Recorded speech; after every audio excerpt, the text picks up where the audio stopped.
Okay, when I tell you about these, you are going to just melt. These are fidget rings. They go back and forth. They're a little bit thicker than some of the other brands. They're a little sturdier, although they stay together just as well as the others. But I think for like little fingers, these can be nice. They have all different textures and all different colors. But I want to tell you a little bit how I introduced them. I introduced fidget rings about a week and a half ago, and at this point, the kids are using them appropriately. And really only the kids who need them are using them now. So what I do to introduce them is in front of the class one day I'll be teaching, and I will just put one on my finger and kind of just use it like this. This is how I actually use these. I actually bring these around as a grown-up. So grown-ups, don't worry, they can be for us too.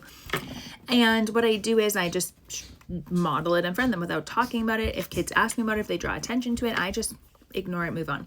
The next day or a couple days later, I will bring these back out and I'll say, do you remember when I was using one of these the other day? And the kids will be like, yeah, I noticed that, I was wondering about that, whatever.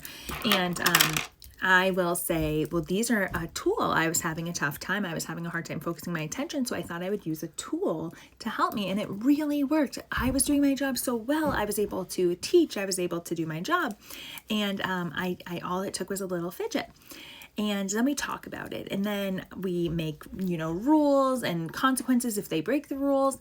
And I teach them how to use them. I pass them around. They come in a pack of 12, so I'll pass them around to the kids, and I'll let each kid try them.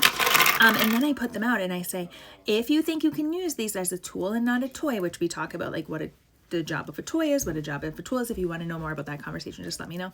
And then I just let them use them. In the first week, I am a little bit more forgiving of kids who don't use them appropriately because they're just learning. And then I start to implement some more consequences if they're not using them appropriately.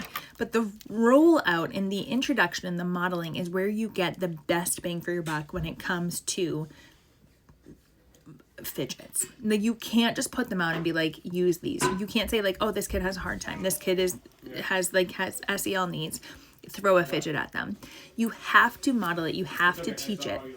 And personally, I like to offer them to all students and see who gravitates towards them. And if they don't use them the right way, then I say, this one's not for you, my friends. And then, whatever. But anyways, these are a new brand. I'm going to link them, scoop them up.